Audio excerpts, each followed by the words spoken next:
ಸ್ವಾಮಿ ಅಂತ ಬರೀ ಪ್ರಸಾದ ತಿನ್ನಲ್ಲ ಎಲ್ಲ ಪ್ರಸಾದ ಸ್ವಾಮಿ ನಾನು ದೇವ್ರ ಭಕ್ತಿಗೋಸ್ಕರ ಬರ್ತೀನಿ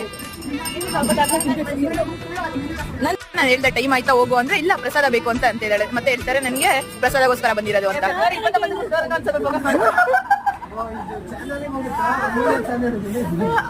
ಶಿಸ್ತು ತಿಂದಿದ್ದಾನೆ ಬಾಳೆನೋ ಇವ್ರು ಕೊಟ್ಟವ್ರು ಇವ್ರು ತಿಂದವ್ರು ಇವ್ರು ನೋಡೋರು ಸಿಪ್ಪೆ ಮರ ಕುಂತವನೆ ಅಂತ ಕಮೆಂಟ್ ಬರತ್ತಂತೆ ಗೈಸ್ ಎಂಕರೇಜ್ ಮಾಡಿ ಅವ್ನು ಓದ್ತಾ ಫೋಕಸ್ ಮಾಡ್ತಾನೆ ಈಗ phone aunty hi channel aunty ಒಂದು ನಿಮಿಷ ಈ ಕಡೆ ಬನ್ನಿ ಆಂಟಿ ಹಾಯ್ ಹೇಳಿ ಏನು ವಿಶೇಷ ಇವತ್ತು ಎಲ್ಲ ಹೇಳಿ ಒಂದ್ ಸ್ವಲ್ಪ